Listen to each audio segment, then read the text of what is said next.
नमस्कार, मैं हूं संदीप चौधरी। आज सीधा सवाल में हम बात करेंगे मौजूदा राजनीति की, विपक्षी महागठबंधन की यानी कि इंडिया की, और नीतीश के तीर की, राजनीतिक तीरों की बात कर रहा हूं।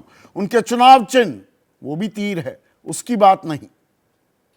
राष्ट्रीय कार्यकारिणी की बैठक थी, राष्ट्रीय परिषद की भी बैठक हुई, कल बैठक हुई थी। आज राष्ट्रीय कार्यकारिणी और परिषद की बैठक हुई जेडीयू की, और वो भी दिल्ली में। और कयासों का बाजार अपने चरम पर था। ललन सिंह को अध्यक्ष पद से हटा दिया जाएगा, नीतीश कुमार खुद राष्ट्रीय अध्यक्ष बनेंगे। ललन सिंह के बारे में कहा जा रहा था कि उनकी नजदीकियां लगातार बढ़ती जा रही हैं आरजेडी के सर्वा लालू प्रसाद यादव के साथ, और दो फाड़ भी करना चाह रहे थे जेडीयू को। कुछ विधायकों की एक गुपचुप बैठक भी की, और उनका साथ लेकर तेजस्वी को उप मुख्यमंत्री के बजाय मुख्यमंत्री की कुर्सी पर बिठाने की जुगत भी भिड़ाई जा रही थी। यह चर्चाएं आम थी, पटना में तो बिल्कुल आम थी, दिल्ली तक इनकी सुगबुगाहट साफ सुनाई दे रही थी। कल तक ललन सिंह कह रहे थे कि अरे मैं अध्यक्ष हूं, मैं दूंगा, मैं किसको इस्तीफा दूंगा, ये तो बीजेपी कह रही है, ये बीजेपी द्वारा फैलाई गई अफवाहें हैं, कोरी गप है, कोरी बकवास है। लेकिन अंग्रेजी में एक वो कहावत है ना, there is no smoke without any fire. आग तभी लगती है कहीं ना कहीं तो धुआं उठा हुआ था। और क्या धुआं उठा हुआ था। कल साथ कार में बैठे भी नजर आए, एक एक घंटे बातचीत भी की नीतीश कुमार और ललन सिंह ने। लेकिन आज राष्ट्रीय अध्यक्ष बन गए खुद नीतीश कुमार। अब ये एक क्षेत्रीय दल में कौन अध्यक्ष बनता है, वैसे भी चेहरा थे नीतीश कुमार, कोई बड़ी खबर नहीं होती।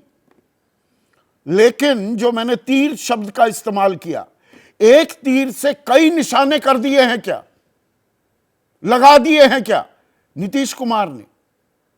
दिल्ली में बैठकर यह बैठक करना, इसमें राजनीतिक प्रस्ताव भी पारित किया गया, जिसमें जातिगत जनगणना और बिहार मॉडल यह पूरे देश में हम लेकर घूमेंगे, ऐसा नीतीश कुमार कह रहे हैं कि बीजेपी तो प्रचार करने नहीं देती। और हमारी बातों पर लगे हाथों यह भी कह दिया कांग्रेस गंभीरता से विचार नहीं कर रही है।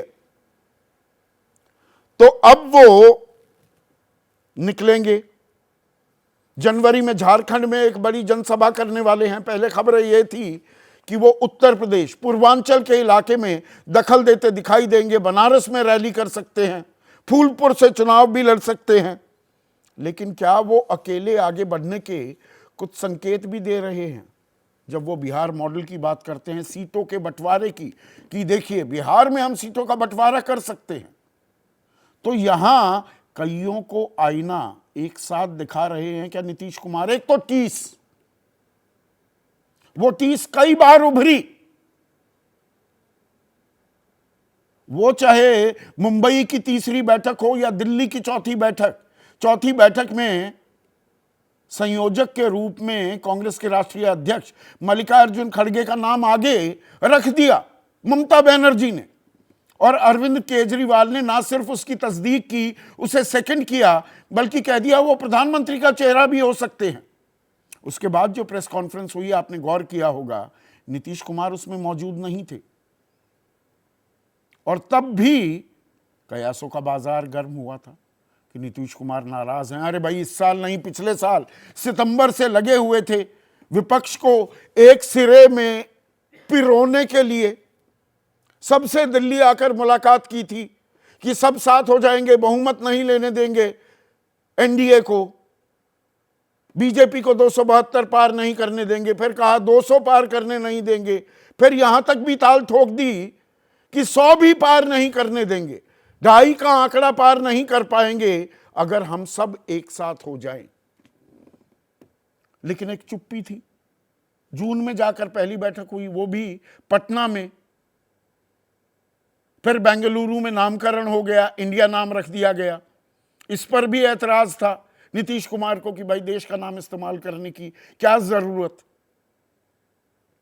मुंबई में समन्वय समिति बनेगी, संयोजक पर आगे विचार होगा, सीटों के बंटवारे को लेकर बातचीत होगी। यह 31 अगस्त और 1 सितंबर की बात है, लेकिन उसके बाद फिर चुप्पी।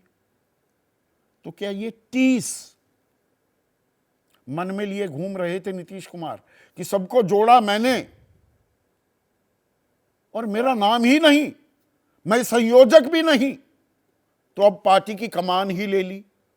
बिहार में बंटवारा करके दिखाएंगे, बिहार मॉडल ऑफ गवर्नेंस की बात करेंगे, जातिगत जनगणना को आगे ले जाएंगे, अकेले ही प्रचार करने की बात कर रहे हैं, जैसा कांग्रेस भी कर रही है। भारत न्याय यात्रा निकाली जाएगी, विशुद्ध कांग्रेस और राहुल गांधी का प्रायोजन है वो। बाद में उन्हें कहना पड़ा कि जिस जिस राज्य से गुजरेंगे वहां के जो हमारे विपक्षी सहयोगी हैं उनको भी न्योता दिया जाएगा। तो कांग्रेस को भी चेता रहे हैं क्या नीतीश कि डोंट टेक मी लाइटली। खबरें तो यहां तक थी, हालांकि मैंने कल भी इन्हें खारिज किया था कि एनडीए में बीजेपी के साथ अब हाथ मिलाने का कोई गुंजाइश नाम तक की चीज नहीं दिखती है, ये कोरी अफवाहें हैं।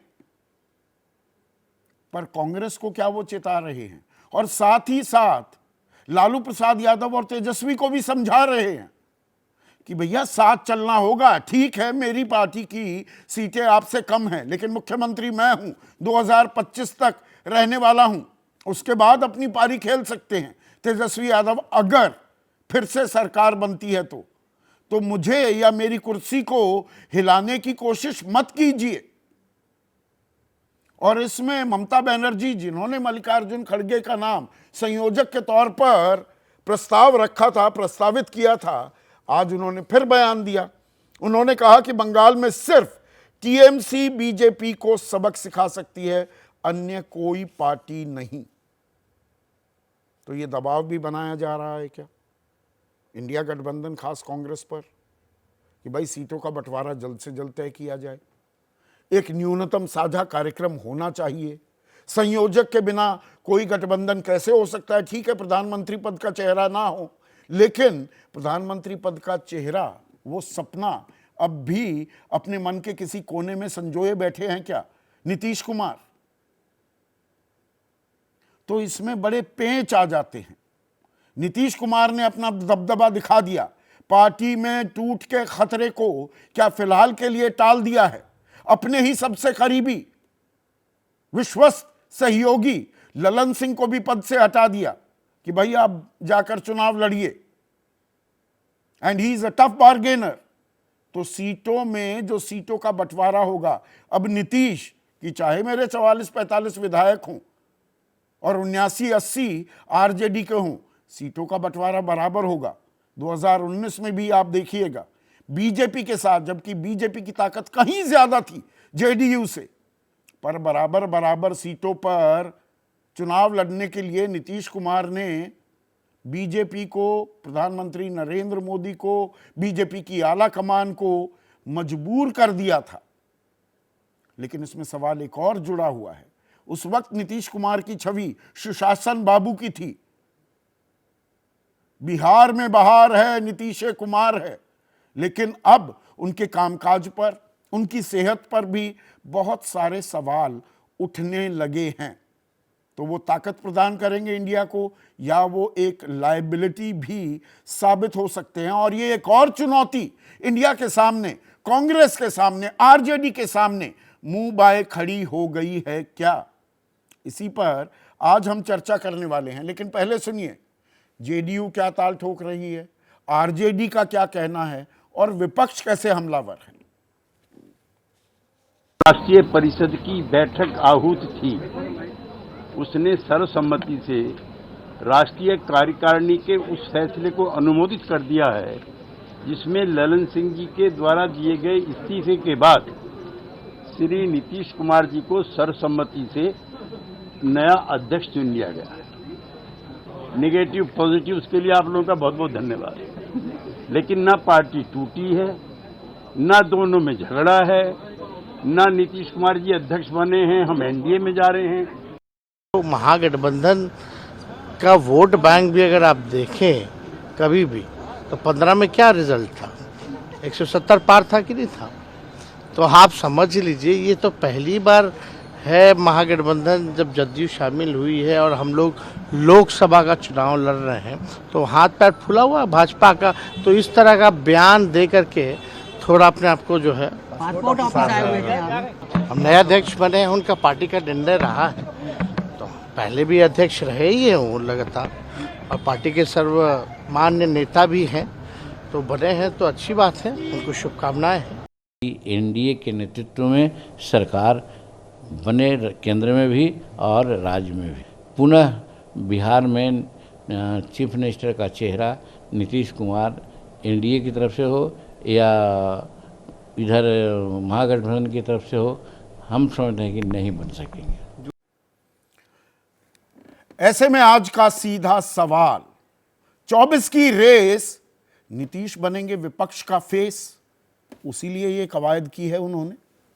और नीतीश का तीर, इंडिया में संकट गंभीर, अभी उभरा ही नहीं था और संकट में चला जाएगा क्या इंडिया। चर्चा में मेरे साथ जेडी को युवा चेहरा हैं, उनके राष्ट्रीय प्रवक्ता हैं अभिषेक झा, आरजेडी के राष्ट्रीय प्रवक्ता तेज तर्रार हैं, आक्रामक हैं शक्ति यादव, आरएलजेडी के महासचिव माधव आनंद, एलजेपी रामविलास पासवान गुट के राष्ट्रीय प्रवक्ता धीरेन्द्र मुन्ना, वरिष्ठ पत्रकार, इनसे कम ही लोग इनसे बेहतर बिहार की नब्ज को जानते हैं, पहचानते हैं, कन्हैया बेलारी, और मेरे सहयोगी पटना से लेकर दिल्ली तक जो ये राजनीतिक घटनाक्रम हो रहा था इस पर नजर बनाए हुए हैं प्रकाश कुमार। प्रकाश, वो 60 के दशक में पीलू मोदी थे, सोशलिस्ट लीडर थे, उसी पृष्ठभूमि से नीतीश कुमार भी आते हैं और उनका एक मशहूर वाक्य था, पार्टनर तुम्हारी पॉलिटिक्स क्या है।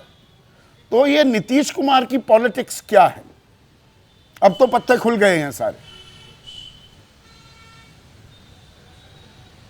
देखिए संदीप, बहुत स्पष्ट है, नीतीश कुमार जब इंडिया गठबंधन में आए थे तो पहले ही बहुत सारी चीजें तय हो चुकी थी कि 2025 तक नीतीश कुमार बिहार के सीएम बने रहेंगे। लोकसभा चुनाव के वक्त में सीटों का बंटवारा सम्मानजनक तरीके से होगा, महागठबंधन के अंदर में होगा, और साथ ही एक नई परिपाटी शुरू की जाएगी। बगैर कांग्रेस के जो तीसरा धड़ा था, जो थर्ड फ्रंट बनता था, वो नहीं बनाई जाएगी। तो नीतीश कुमार की भूमिका शुरू से ही एक तरह से ये कहा जा सकता है कि मोदी को चुनौती देने वाली थी। लेकिन यहाँ बीच बीच में पेंच फंसता गया, कभी इंडिया गठबंधन की तरफ से तो कभी ममता बनर्जी की तरफ से। जब ये सब कुछ हो रहा था तो नीतीश को इसका अंदेशा नहीं था कि ऐसी भी अड़चनें आ सकती हैं। लेकिन नीतीश कुमार की एक खासियत है, जिस तरह से वो तराजू में उस बटखरे की तरह हैं, जिस तरफ वो बैठ जाते हैं वो पलड़ा भारी हो जाता है। आज भी नीतीश कुमार वही हैसियत रखते हैं बिहार की पॉलिटिक्स में, लेकिन वो अब बिहार से बाहर निकलना चाहते थे और इसी सिलसिले में वो केंद्र की राजनीति में अपना कदम रख रहे थे। ये आखिरी दांव था जो वो चल रहे थे और सदे और नपे तुले अंदाज में चल रहे थे। देखिए, अभी बिहार के महागठबंधन में कोई समस्या नहीं है, न लालू से समस्या है, न तेजस्वी से समस्या है।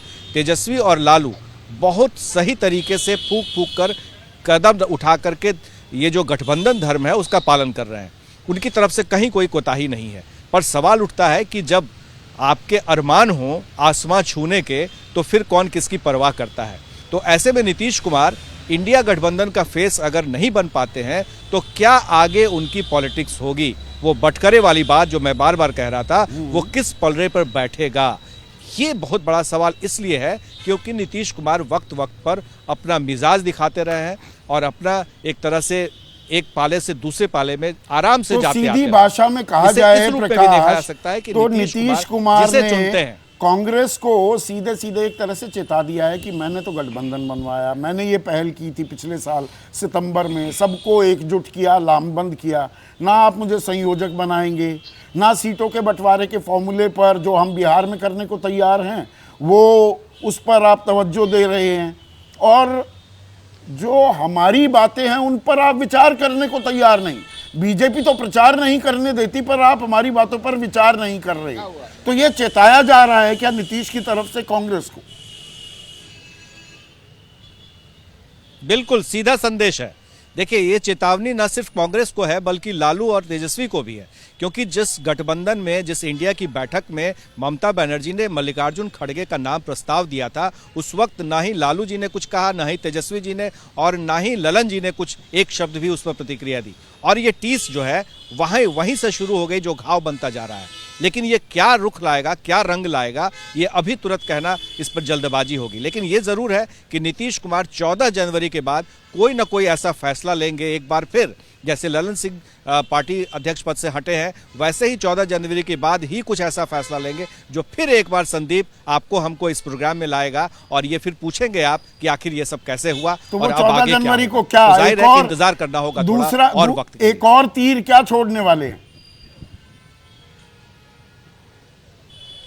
मैं अभी तो प्रिडिक्ट नहीं कर सकता हूं, लेकिन यह जरूर है कि 14 जनवरी के बाद कुछ ऐसा होगा जो फिर से वो फैसला चौंकाएगा। अब नीतीश कुमार किस तरह का फैसला लेते हैं, क्योंकि अब ललन जी उस पूरे प्रोग्राम में नहीं है। ललन जी पर क्या सबसे बड़ा आरोप लगा था, यही कि लालू जी के बेहद करीबी हो गए हैं।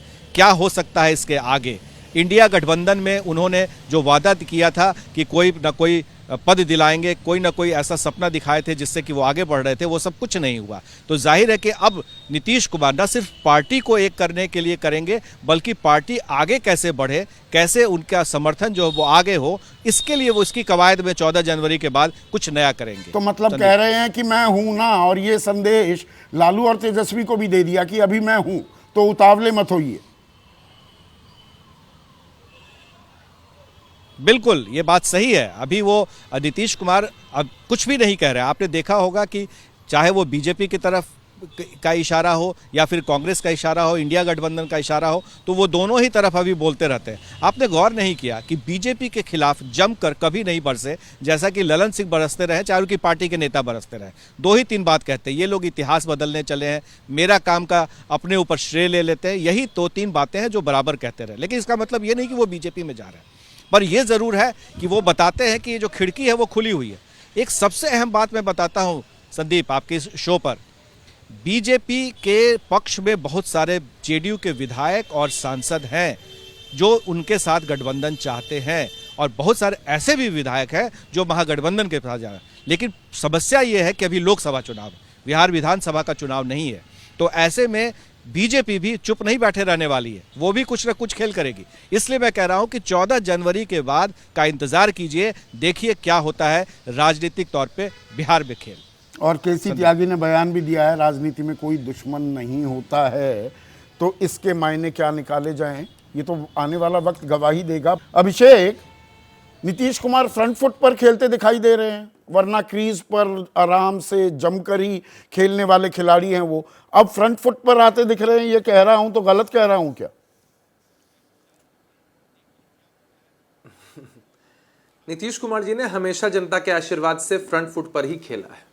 बहुत सारी बातें अभी कहीं वरिष्ठ आपके पत्रकार हैं, साथी हैं, प्रकाश कुमार जी ने, देखिए अपने अपने हिसाब से विश्लेषण करने का अधिकार हर किसी को है, लेकिन बात बहुत सीधी सी है और उसको जलेबी की तरह घुमाया जा रहा है। भाई ललन बाबू ने इस्तीफे की पेशकश की, उसका कारण बताया। पार्टी कार्यकर्ताओं ने या पार्टी की कार्यसमिति ने, परिषद ने अपने भावनाओं से अवगत कराया नीतीश कुमार जी को, और एक फैसला होता है। उस फैसले के तहत दोबारा नीतीश कुमार जी राष्ट्रीय अध्यक्ष बनते हैं। कार्यकर्ताओं में अपार हर्ष की लहर है। बात सिंपल सी है। अब इसका विश्लेषण लोग कर रहे हैं कि कांग्रेस को आंख दिखा रहे हैं, आरजेडी से ऐसी बातें। भाई नीतीश कुमार जी सूत्रधार रहे हैं जिस चीज के, उसके लिए तो हमेशा प्रयासरत रहेंगे और आगे बढ़ते रहेंगे, इसमें समस्या और दिक्कत कहां है। लेकिन लोगों को ऐसा लगता है कि कुछ चल रहा है, कुछ हो रहा है, कुछ चल रहा है। आपके बैकग्राउंड में आंतरिक लोकतंत्र कितना, आपके बैकग्राउंड में अभिषेक वो 90 के दशक का बड़ा मशहूर गाना चल रहा है, चोली के पीछे क्या है। तो ये दरअसल राजनीतिक चोली के पीछे क्या है या चोले के पीछे क्या है। नीतीश कुमार के मन में ये टीस थी, मैंने इकट्ठा किया सबको, संयोजक भी नहीं बनाया, अब वो अपना फेस 24 की रेस के लिए पेश कर रहे हैं क्या?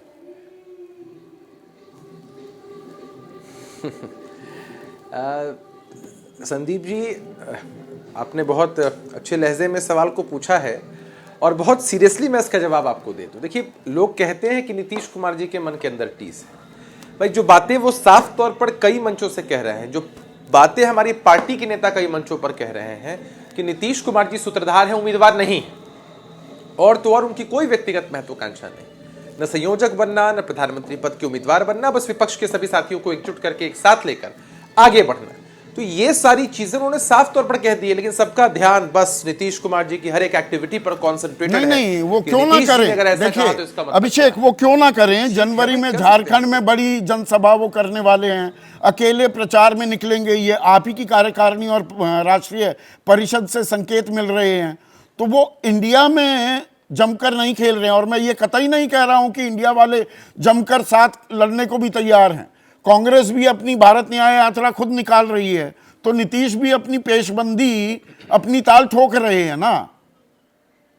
तो ये 24 के लिए है, फेस बनने के लिए है। वो झारखंड भी जाएंगे, यूपी की भी बातें चल रही है। मैं बताऊं देखिए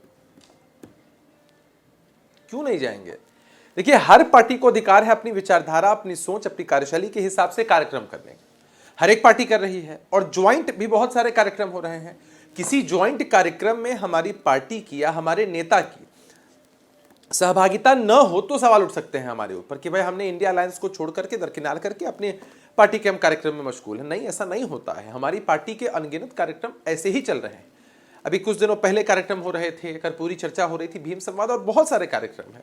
आगे भी नीतीश कुमार जी अगर जाते हैं जनता के बीच हमारी पार्टी के बैनर तले, तो दिक्कत क्या है? हाँ, दिक्कत तब हो सकती है, आप सवाल तब उठा सकते हैं संदीप जी, जब इंडिया अलायंस की कोई बैठक में ना जाए, इंडिया अलायंस के कोई कार्यक्रम में न जा पाए, हमारी पार्टी की तरफ से कोई भी न जा पाए, कोई सहभागिता हो ही ना। बैठकों के अलावा कोई कार्यक्रम ही नहीं किया इंडिया ने, ना समन्वय समिति बनी, ना कोई और अलग से पर्दे के पीछे कोई बैठकें हो रही हैं। हमारे पास तो कोई जानकारी नहीं, या तो वो इतनी गोपनीय है कि आप चुपचाप बैठक कर लेते हैं और हमें पता नहीं लगता। देखिए आज पर्दे के पीछे आपने वो 90 के दशक वाला गाना तो सुन लिया संदीप जी, लेकिन पर्दे के पीछे जो बैठकें इंडिया अलायंस के अंदर होती हैं उसकी जानकारी शायद आप तक उतनी बखूबी नहीं पहुंच पाएगी आपके सूत्रों के माध्यम से जितना आप चाहते हैं या जितना और लोग चाहते हैं। तो बहुत सारी बैठकें होती है संदीप जी, खबरें बाहर नहीं आ पाती हैं। धैर्य रखिए, आपके ही विश्वसनीय चैनल के माध्यम से देश की जनता तक जो सही खबर है अलायंस को लेकर के वो जरूर जाएगी, और हम इसके लिए आशान्वित हैं पूरी तरीके। भाई ललन सिंह, आप मुझे ये बता रहे हैं कि मैं ये मान लूं कि उनको लोकसभा चुनाव लड़ना था, वो तो पिछली बार भी लड़े, चुनाव लड़ने के चलते उन्होंने अध्यक्ष पद छोड़ दिया, या लालू प्रसाद यादव से नज़दीकियां हो रही थी, मुख्यमंत्री बनाने की कुछ कवायद भी चल रही थी, तेजस्वी को सबको चेकमेट किया नीतीश कुमार ने। अच्छा नहीं, एक बात बताइए कि नज़दीकियां आप किनसे आंक सकते हैं? जिनसे आपका हाल फिलहाल का परिचय हो, कुछ समय का परिचय हो। ललन जी हों, हमारे नेता नीतीश कुमार जी हों, लालू जी हों, तेजस्वी जी हों, सबका संबंध बहुत पुराना, कई दशकों पुराना है, बहुत प्रगाढ़ रहा। राजनीति में एक दूसरे की विचारधारा का विरोध होता है, लेकिन जहां तक नज़दीकियों का सवाल है तो ये जो आरोप है वो बेबुनियाद है, एकदम ही इतर है सच्चाई से। नजदीकियां तो आरसीपी सिंह और नीतीश कुमार में भी थी, कभी भी लिया है, वो बीजेपी की तरफ ज्यादा झुकने लगे, उनको बाहर निकाला। यहां ये आरजेडी के साथ ज्यादा झुकने लगे तो इनका नंबर भी आ गया। आरसीपी भी बहुत करीबी थे, वो तो पहले नौकरशाह की हैसियत में, फिर कार्यकर्ता और अध्यक्ष की हैसियत में। आज की तस्वीर आपने जरूर देखी होगी संदीप जी, कितना प्रगाढ़ संबंध आपको दिखा होगा नीतीश कुमार जी में और आदरणीय ललन बाबू में। आपने देखा होगा किस तरह कदम ताल करके इतने वर्षों से चलते आ रहे हैं, आज भी चल रहे हैं। देखिए हमारी पार्टी के जो भी डेडिकेटेड वर्कर्स होते हैं उनके लिए ये मसले इंपॉर्टेंट होते ही नहीं है। उनके लिए ये मसले कहीं से इंपॉर्टेंट नहीं है, कौन सा पद मिलता है नहीं मिलता है। पार्टी ने मुझे प्रवक्ता के रूप में रखा है, हम खुश हैं अपना काम करने, कल कोई और जवाबदेही मिलेगी, कोई दिक्कत नहीं है इसमें। तो ये आकलन तो उन पार्टियों के लिए पार्टी एकजुट है, आप ये उन कह पार्टियों रहे को उस नजरिए से ठीक देखिए है, जिन पार्टियों में व्यक्तिगत हित हो। पर ये जो ये इतना बाजार, अफवाहों का बाजार, कयासों का बाजार इतना जो ये गर्म हुआ, क्या आरजेडी को, आप लोगों को भी संदेश देते पाए जा रहे हैं नीतीश कुमार कि भैया अभी मैं हूं, मैं मुख्यमंत्री हूं, मैं गठबंधन का सबसे बड़ा चेहरा हूं इंडिया का बिहार में, तो वो मानिए? क्या वो बात अंडरलाइन चिन्हित करते दिखाई दे रहे हैं नीतीश कुमार?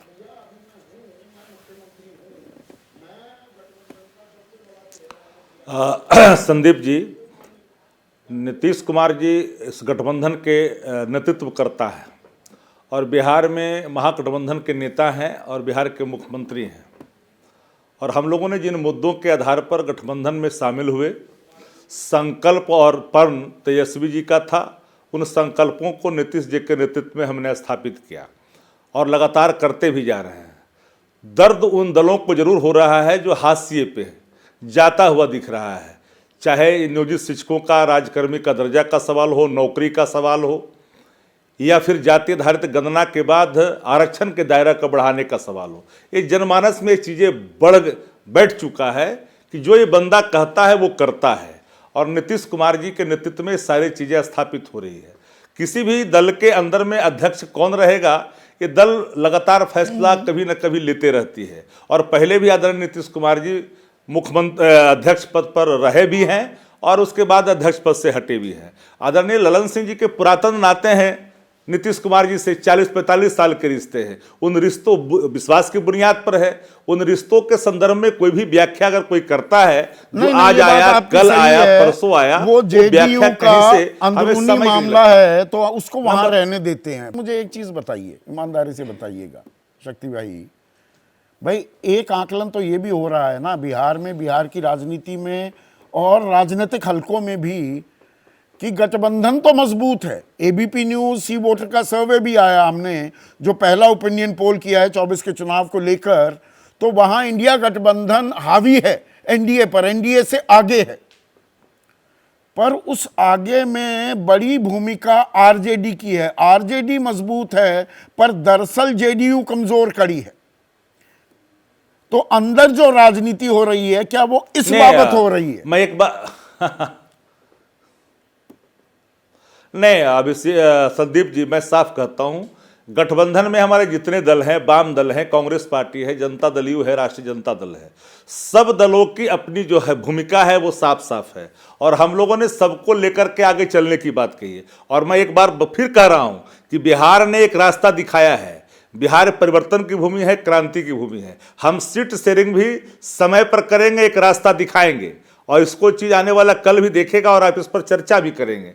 आपके प्रकाश जी ने जो बातें कही, हम प्रकाश जी को लंबे समय से जान ही रहे हैं, हम लोग को भी 30-32 साल से ऊपर हो गए इस क्षेत्र में। तो मैं ईमानदारी से इस बात को कहता हूं कि जो कयासों के बाजार कई रूपों में भारतीय जनता पार्टी और कुछ नैरेटिव सेट करने वाले कुछ लोग जो कर रहे हैं, उनको निराशा लगेगी। लेकिन बिहार की जनता, बिहार के लोग, हम लोगों ने निर्णय लिया है। शक्ति, थोड़ा सा और विस्तार में जाता हूं। आपकी 79-80 सीटें हैं जी, 43-44 सीटें हैं जेडीयू की। कांग्रेस आपके साथ गठबंधन में चुनाव लड़ी थी, जेडीयू के साथ तो गठबंधन था नहीं। कांग्रेस को आपने 70 सीटें दी, कुल जमा 19 सीटें वो जीत पाई। वो थोड़ा बहुत ज्यादा जीत जाती तो हो सकता है कि आपकी कांग्रेस की सरकार बनती, जेडीयू बीजेपी की सरकार ना बनती। अब यहां बंटवारे को लेकर नीतीश कुमार दरअसल खुद फ्रंट फुट पर आकर आपसे कह रहे हैं मैं आपके साथ बराबर सीट लूंगा जैसी मैंने बीजेपी से ली, और कांग्रेस को बता रहे हैं कि आप थोड़ा अपने जूतों में रहिए।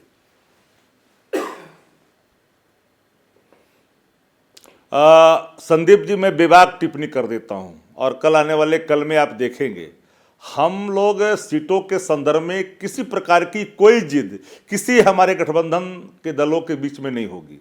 हम लोग बिल्कुल सम्मानजनक तरीके से पहले करेंगे, एक नज़ीर पेश करेंगे, चाहे वो झारखंड का सवाल हो या बिहार का सवाल हो। और इन बातों को लेकर के मैंने बहुत पहले कहा था, गठबंधन बनने के पहले हमारे नेता आदरणीय तेजस्वी जी ने कहा था कि जो रीजनल पार्टियां जिस राज्य में लीड कर रही है, जिनकी हैसियत बड़ी है, स्वीकारता जिसकी ज़्यादा है, वो नेतृत्व करेंगे, और अन्य पॉलिटिकल पार्टियों को जो गठबंधन में उनको लेकर के चलेंगे, वो लीड करेंगे, ड्राइविंग सीट पर रहेंगे। हम इन चीज़ों को स्थापित करके दिखाएंगे भी, और हमने साफ कहा है कि हर जगह क्षेत्रीय दलों की भूमिका जितनी है वो है, लेकिन जहां कांग्रेस पार्टी बड़ी भूमिका में है वो कांग्रेस पार्टी बड़ी भूमिका में रहेगी। लेकिन हम लोगों का मकसद क्या है? एक देश के अंदर में एक स्वस्थ लोकतंत्र की परंपरा जो छीन हो चुकी है वो वापस लौटे, युवाओं के चेहरे पे मुस्कान हो, आम जनता की आपको कोई दिक्कत नहीं है।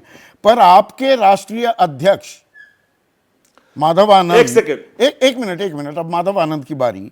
वो कहते हैं कि ललन सिंह का रिश्ता एक सेकंड, हाँ कर दीजिए, पूरा कर दीजिए शक्ति।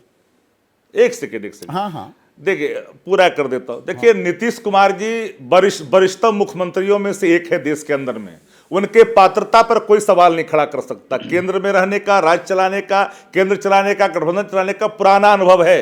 उस अनुभव को कोई नकार नहीं सकता है। और हम लोगों ने शुरू, एक बिहारी होने के नाते हम तो शुरू से कहते हैं कि बिहार का कोई बेटा अगर आगे बढ़ करके कोई लीड करता है तो खुशी की बात है, लेकिन एक सामूहिक निर्णय होगा। नीतीश कुमार को बना देना जो चाहिए। सामूहिक निर्णय होगा, इस निर्णय के साथ शक्ति विपक्ष का फेस नीतीश कुमार को बना देना अगर चाहिए। हमारी फेस ना हो तो संयोजक बना देना चाहिए। ये देखिए व्यक्तिगत भाव का प्रकटीकरण एक हमारा भी अभिव्यक्ति हो सकता है, लेकिन निर्णय तो इंडिया गठबंधन के घटक दल चलिए इंडिया गठबंधन करेगा। एक मिनट, अब हो गया। माधव आनंद आपके राष्ट्रीय अध्यक्ष कहते हैं कि भाई आरजेडी से ज्यादा अच्छा रिश्ता हो गया था ललन सिंह का, खतरा हो गए इसीलिए इस्तीफा लिया गया। यहाँ ये कह रहे हैं हमारा गठबंधन तो अटूट है और आप ज्यादा परेशान हैं। बीजेपी और एनडीए वाले ज्यादा चिंतित हैं और ज्यादा बारीकी से हर घटनाक्रम पर नजर भी बनाए हुए हैं और बयान भी दे रहे हैं।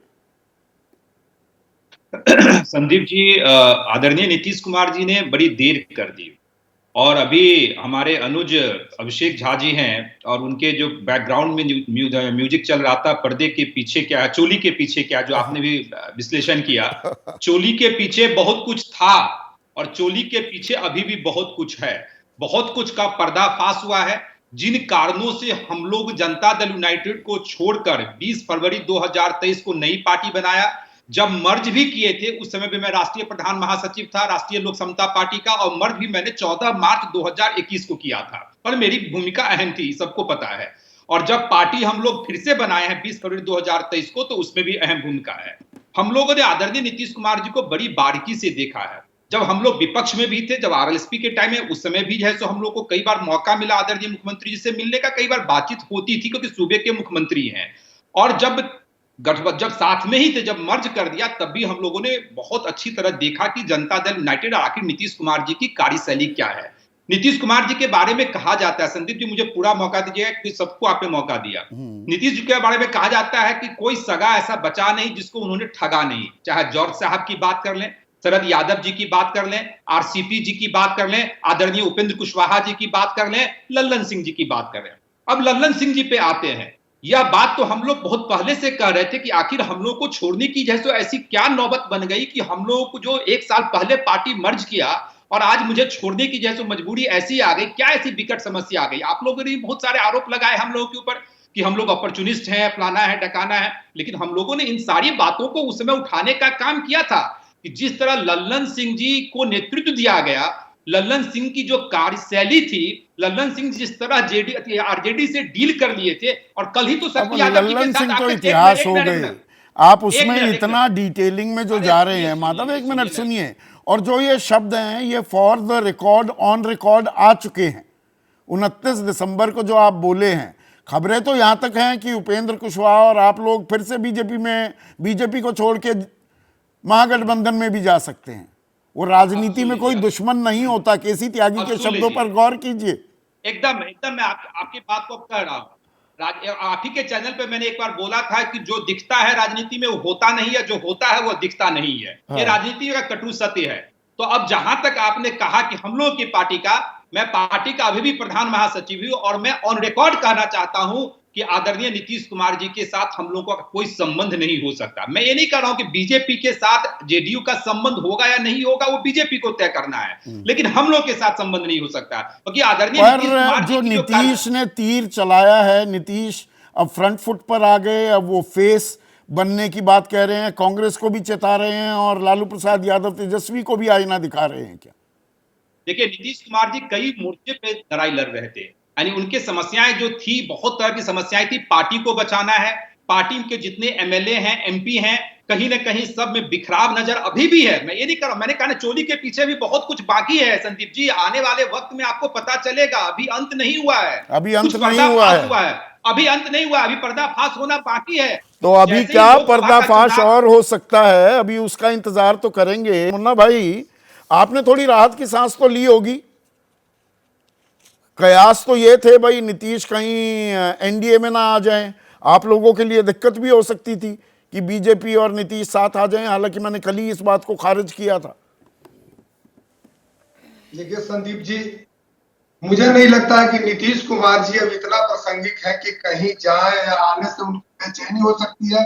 और ऐसे भी हमारी पार्टी तो ललन जी और नीतीश कुमार जी का दंश झेल चुकी है ना, तो हम लोग तो पहले से तीर खाए हुए लोग हैं। अब ऐसा कुछ नहीं इनके कमान में बचा हुआ है सर्कस में वो तीर कि जिससे वो कोई घायल किसी को कर सके, बल्कि अपने ही तीर से वो खुद घायल है। और ये देखिए ना, लड़ाई बड़ा सिंपल था ना, एक साथी का जो सारथी बनता है और बाद में स्वार्थी बनता है, यही तो है ये कहानी। इनको बताया जाता है कि आपको इंडी गठबंधन का प्रधानमंत्री का चेहरा बनाया जाएगा, यही लोग विजेंद्र यादव और ललन जी इनको दिखाते हैं सब्ज बाग। बाद में जब इंडी गठबंधन गया टूट तो नीतीश कुमार जी गए रूठ।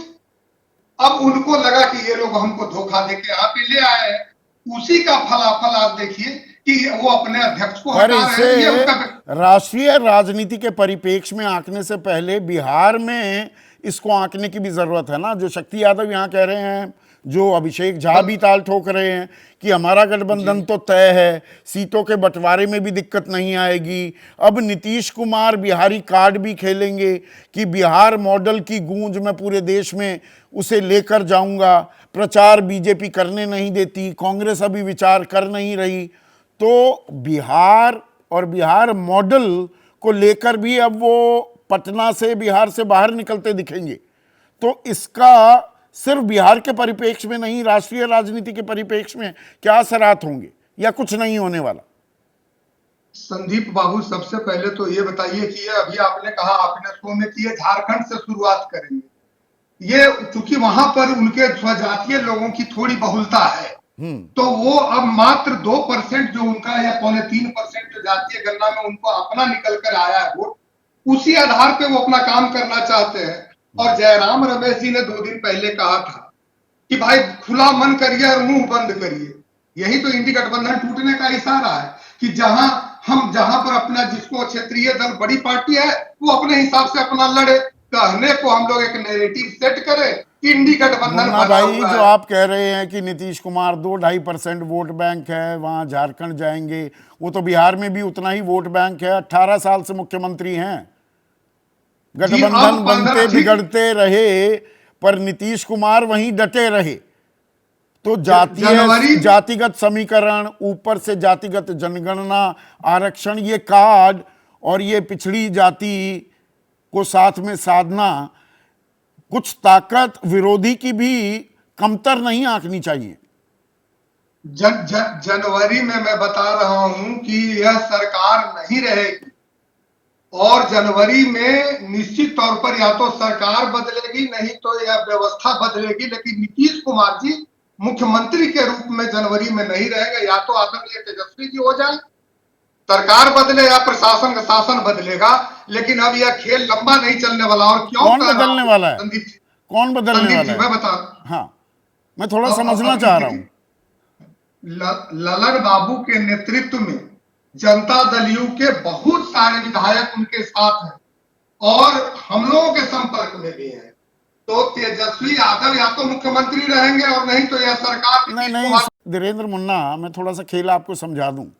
वो जो कयास थे ना कि 10-12 दर्जन भर भी 10 लोगों की जरूरत है, 115 तो हैं तेजस्वी खेमे में, सारा जोड़ लो। अगर आरजेडी, कांग्रेस और लेफ्ट और एक निर्दलीय है, उन्हें जोड़ लो तो 115, आपको चाहिए होती है 122। तो 8-9 लोगों की और जरूरत है। पर 44-45 की जेडीयू को तोड़ने में एंटी डिफेक्शन लॉ आ जाएगा। 2/3 चाहिए आपको। अगर अध्यक्ष हैं, अध्यक्ष उन्हें निकाल देते तो सदस्यता बनी रहती, पर वो विधायक भी रहते। ये खेल तब हो सकता था, वो खेल तो चेकमेट हो गया। नहीं संदीप बाबू, सुनिए, आप 12 पे जोड़ रहे हैं लेकिन विधायकों की संख्या ज्यादा है। मैं बहुत आपको गंभीरता से बोल रहा हूं कि विधायकों की संख्या ज्यादा और इनके निकटतम लोग भी इनके साथ नहीं। ये उम्मीद के सहारे कर रहे हैं, पक्का आकलन है, ये पक्का आकलन है। और सही बोला है प्रकाश जी ने कि आपको मकर संक्रांति के बाद एक नई क्रांति बिहार में होती हुई आपको नजर आएगी। मकर संक्रांति के बाद एक और क्रांति होने वाली है। शक्ति और इशारा, प्रकाश तो इशारा कर रहे थे, यहाँ धीरेन्द्र मुन्ना तो सीधा कह रहे हैं तेजस्वी यादव मुख्यमंत्री बनते दिखाई देंगे?